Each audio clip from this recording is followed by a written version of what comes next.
Hello, this is Let's Talk About Myths, baby, and I am Liv, here with the Odyssey. I feel like if I was going to do this, I should have done it in every episode, and I haven't, but still, hey, if you're just starting the podcast with this episode, don't. This is not a regular episode of the podcast, it's a bonus episode, where every Friday I just read a book of Homer, because why the hell not? And also it's good for downloads.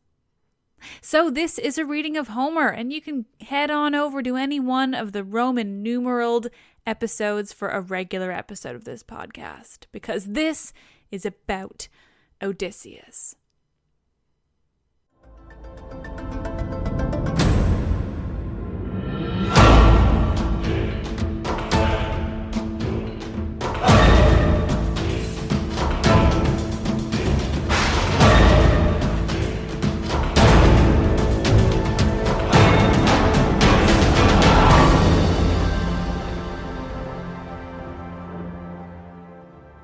This is Homer's Odyssey, translated by Samuel Butler, Book 20. Odysseus slept in the cloister upon an undressed bullock's hide, on the top of which he threw several skins of the sheep the suitors had eaten, and Eurynome threw a cloak over him after he had laid himself down. There, then, Odysseus lay wakefully brooding upon the way in which he should kill the suitors, and by the women who had been in the habit of misconducting themselves with them left the house giggling and laughing with one another. This made Odysseus angry, and he doubted whether to get up and kill every single one of them then and there, or to let them sleep once more, the last time with the suitors. His heart growled within him, and as a bitch with puppies growls and shows her teeth when she sees a stranger, so did his heart growl with anger at the evil deeds that were being done. But he beat his breast and said, "Heart, be still. You had worse than this to bear on the day when the terrible Cyclops ate your brave companions, yet you bore it in silence till your cunning got you safe out of the cave, though you made sure of being killed." Thus he chided with his heart and checked it into endurance, but he tossed about as one who turns a paunch full of blood and fat in front of a hot fire, doing it first on one side and then on the other, that he may get it cooked as soon as possible.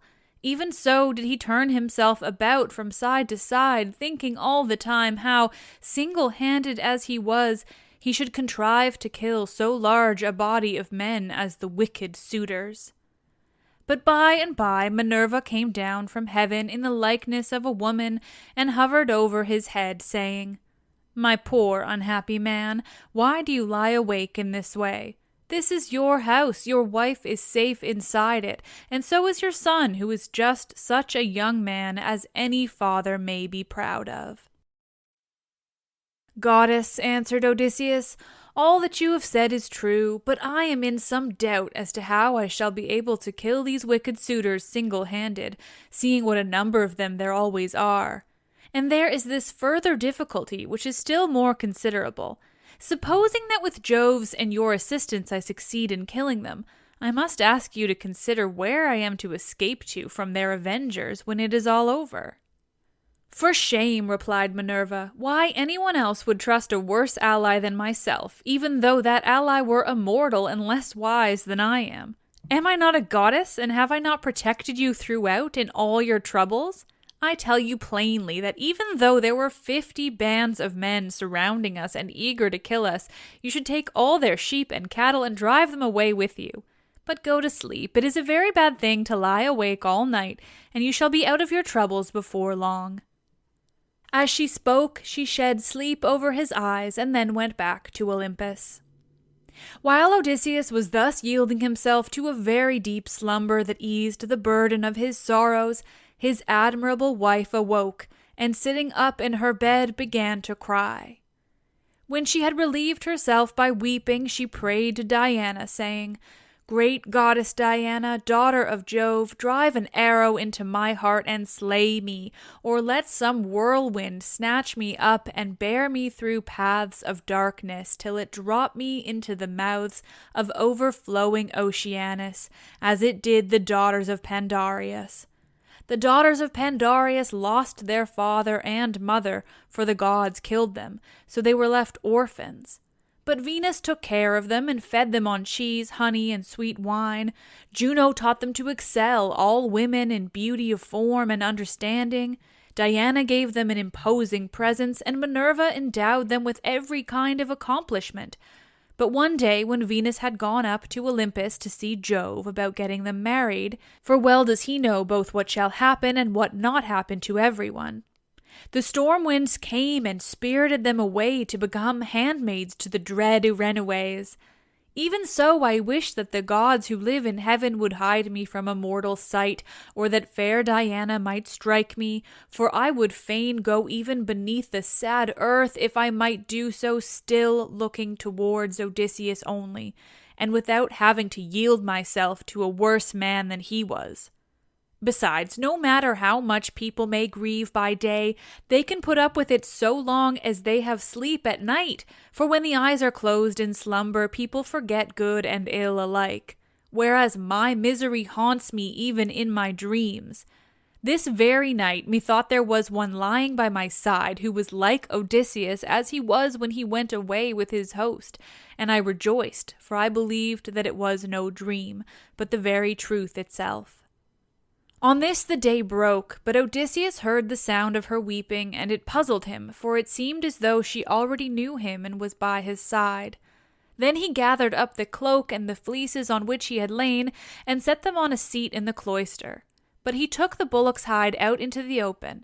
He lifted up his hands to heaven and prayed, saying, Father Jove, since you have seen fit to bring me over land and sea to my own home after all the afflictions you have laid upon me, give me a sign out of the mouth of some one or other of those who are now waking within the house, and let me have another sign of some kind from outside.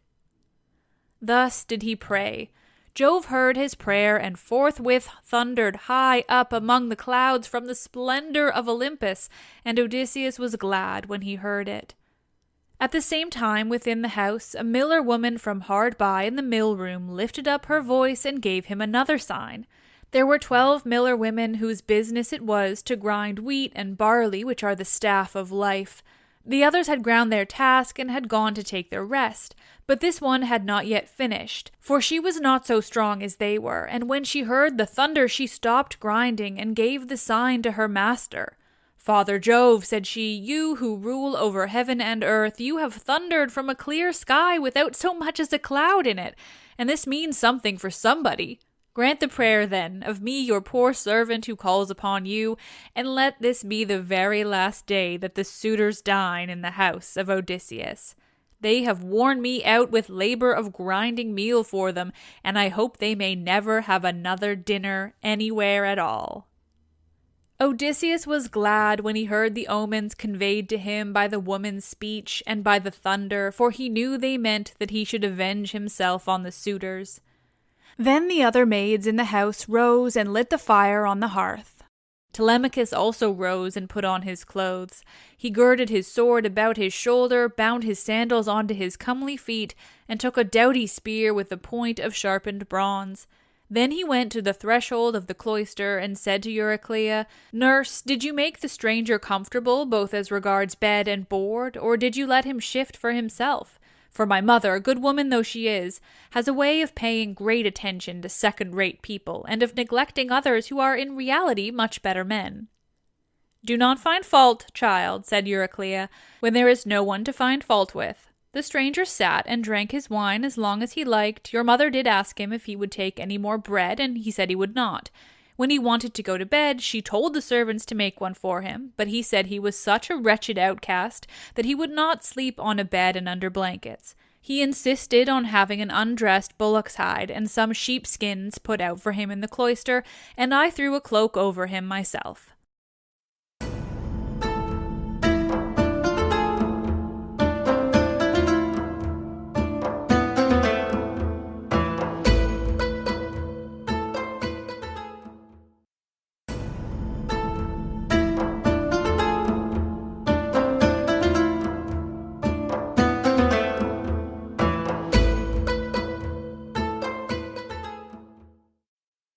Then Telemachus went out of the court to the place where the Achaeans were meeting in assembly.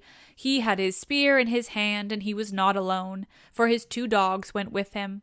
But Euryclea called the maids and said, "Come, wake up, set about sweeping the cloisters and sprinkling them with water to lay the dust.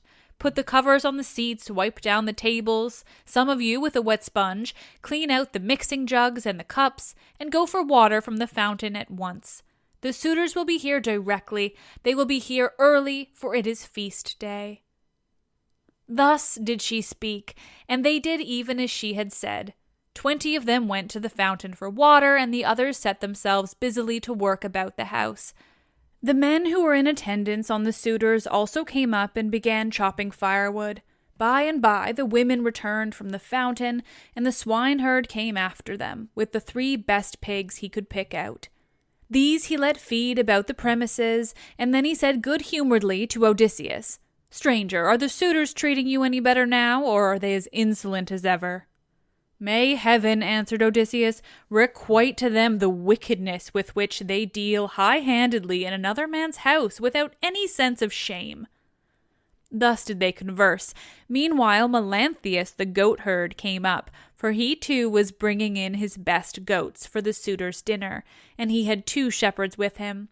They tied the goats up under the gatehouse, and then Melanthius began gibing at Odysseus. "Are you still here, stranger," said he, "to pester people by begging about the house? Why can you not go elsewhere? You and I shall not come to an understanding before we have given each other a taste of our fists. You beg without any sense of decency. Are there not feasts elsewhere among the Achaeans, as well as here?" Odysseus made no answer, but bowed his head and brooded. Then a 3rd man, Felicius, joined them, who was bringing in a barren heifer and some goats. These were brought over by the boatmen, who are there to take people over when anyone comes to them. So Felicius made his heifer and his goat secure under the gatehouse, and then went up to the swineherd.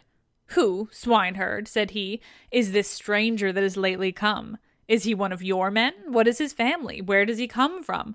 Poor fellow, he looks as if he has been some great man, but the gods give sorrow to whom they will, even to kings, if it so pleases them." As he spoke, he went up to Odysseus and saluted him with his right hand. "Good day to you, father stranger," said he. "You seem to be very poorly off now, but I hope you will have better times by and by." "Father Jove, of all the gods, you are most malicious. We are your own children, yet you show us no mercy in all our misery and afflictions." A sweat came over me when I saw this man, and my eyes filled with tears, for he reminds me of Odysseus, who I fear is going about in just such rags as this man's are, if indeed he is still among the living. If he is already dead and in the house of Hades, then alas, for my good master, who made me his stockman when I was quite young among the Cephallenians, and now his cattle are countless. No one could have done better with them than I have, for they have bred like ears of corn. Nevertheless, I have to keep bringing them in for others to eat, who take no heed to his son, though he is in the house, and fear not the wrath of heaven, but are already eager to divide Odysseus's property among them, because he has been away so long. I have often thought, only it would not be right while his son is living, of going off with the cattle to some foreign country. Bad as this would be, it is still harder to stay here and be ill-treated about other people's herds. My position is intolerable, and I should long since have run away and put myself under the protection of some other chief, only that I believe my poor master will yet return, and send all these suitors flying out of the house." "Stockman," answered Odysseus, "you seem to be a very well-disposed person, and I can see that you are a man of sense. Therefore I will tell you, and will confirm my words with an oath. By Jove, the chief of all gods, and by that hearth of Odysseus to which I am now come, Odysseus shall return before you leave this place, and if you are so minded, you shall see him killing the suitors who are now masters here." "If Jove were to bring this to pass," replied the stockman, "you should see how I would do my very utmost to help him." And in like manner Eumaeus prayed that Odysseus might return home. Thus did they converse. Meanwhile the suitors were hatching a plot to murder Telemachus, but a bird flew near them on their left hand, an eagle with a dove in its talons. On this Amphinomus said, "My friends, this plot of ours to murder Telemachus will not succeed. Let us go to dinner instead." The others assented, so they went inside and laid their cloaks on the benches and seats. They sacrificed the sheep, goats, pigs, and the heifer, and when the inward meats were cooked, they served them round. They mixed the wine in the mixing bowls, and the swineherd gave every man his cup, while Felicius handed round the bread in the bread baskets, and Melanthius poured them out their wine. Then they laid their hands upon the good things that were before them. Telemachus purposely made Odysseus sit in the part of the cloister that was paved with stone. He gave him a shabby-looking seat at a little table to himself, and had his portion of the inward meats brought to him with his wine in a gold cup. "Sit there," said he, "and drink your wine among the great people. I will put a stop to the gibes and blows of the suitors, for this is no public house, but belongs to Odysseus, and has passed from him to me. Therefore, suitors, keep your hands and your tongues to yourselves, or there will be mischief." The suitors bit their lips and marveled at the boldness of his speech. Then Antinous said, "We do not like such language, but we will put up with it, for Telemachus is threatening us in good earnest. If Jove had let us, we should have put a stop to his brave talk ere now." Thus spoke Antinous, but Telemachus heeded him not. Meanwhile the heralds were bringing the holy hecatomb through the city, and the Achaeans gathered under the shady grove of Apollo. Then they roasted the outer meat, drew it off the spits, gave every man his portion, and feasted to their heart's content. Those who waited at table gave Odysseus exactly the same portion as the others had, for Telemachus had told them to do so. But Minerva would not let the suitors for one moment drop their insolence, for she wanted Odysseus to become still more bitter against them. Now there happened to be among them a ribald fellow, whose name was Ctesippus, who came from Same. This man, confident in his great wealth, was paying court to the wife of Odysseus, and said to the suitors, "Hear what I have to say. The stranger has already had a large a portion as anyone else. This is well, for it is not right nor reasonable to ill-treat any guest of Telemachus who comes here. I will, however, make him a present on my own account, that he may have something to give to the bathwoman or some other of Odysseus's servants." As he spoke, he picked up a heifer's foot from the meat basket in which it lay, and threw it at Odysseus.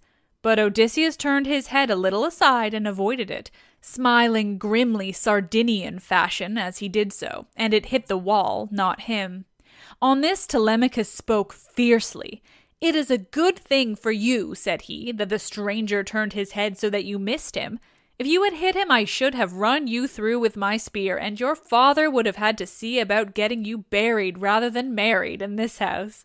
So let me have no more unseemly behavior from any of you, for I am grown up now to the knowledge of good and evil, and understand what is going on, instead of being the child that I have been heretofore.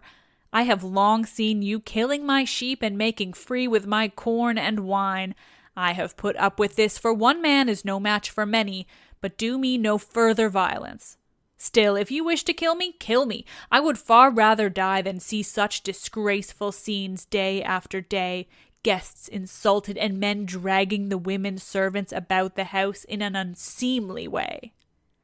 They all held their peace, till at last Agelaus, son of Damastor, said, "No one should take offense at what has just been said, nor gainsay it, for it is quite reasonable. Leave off, therefore, ill-treating the stranger, or anyone else of the servants who are about the house. I would say, however, a friendly word to Telemachus and his mother, which I trust may commend itself to both. As long, I would say, as you had ground for hoping that Odysseus would one day come home, no one could complain of your waiting and suffering the suitors to be in your house. It would have been better that he should have returned. But it is now sufficiently clear that he will never do so. Therefore talk all this quietly over with your mother, and tell her to marry the best man, and the one who makes her the most advantageous offer.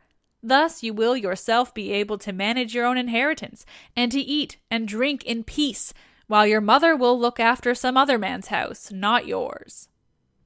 To this Telemachus answered, "By Jove, Agelaus, and by the sorrows of my unhappy father, who has either perished far from Ithaca or is wandering in some distant land, I throw no obstacles in the way of my mother's marriage. On the contrary, I urge her to choose whomsoever she will, and I will give her numberless gifts into the bargain. But I dare not insist point blank that she shall leave the house against her own wishes. Heaven forbid that I should do this." Minerva now made the suitors fall to laughing immoderately, and set their wits wandering. But they were laughing with a forced laughter. Their meat became smeared with blood, their eyes filled with tears, and their hearts were heavy with forebodings. Theoclymenus saw this and said, "Unhappy men, what is it that ails you? There is a shroud of darkness drawn over you from head to foot.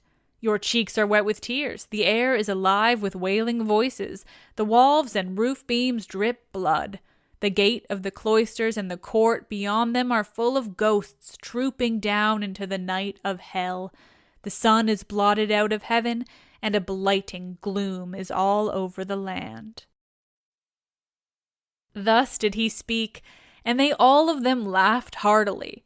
Eurymachus then said, "This stranger who has lately come here has lost his senses. Servants, turn him out into the streets, since he finds it so dark here." But Theoclymenus said, "Eurymachus, you need not send anyone with me. I have ears, eyes, and a pair of feet of my own, to say nothing of an understanding mind.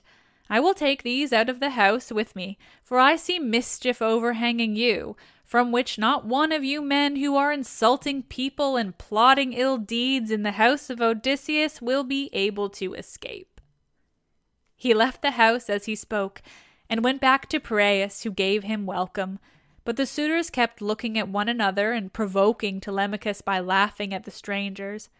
One insolent fellow said to him, "Telemachus, you are not happy in your guests. First you have this importunate tramp who comes begging bread and wine and has no skill for work or for hard fighting, but is perfectly useless.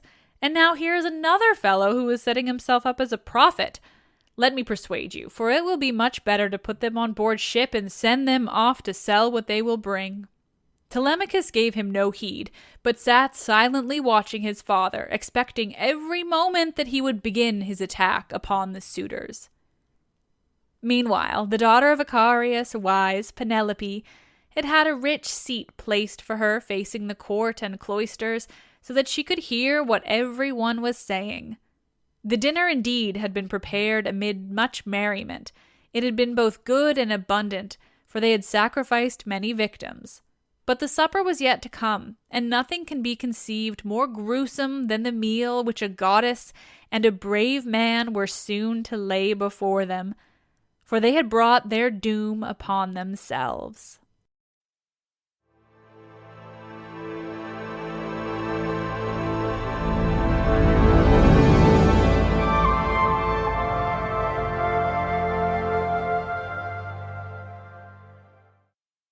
Ugh, nerds. Thank you all for listening. This is getting so much fun. I don't know if I'm just more into it or the story is just getting better and better, but such a real thrill. That end bit there, it's like they're just preparing us for the violence and crazy awfulness that's to come, and I am here for it. Thank you all for listening. Perhaps consider a rating, review, subscribe. You know the deal. Hey, have you pre-ordered my book? There's so much to do. Thank you all. I am Liv, and I love this shit.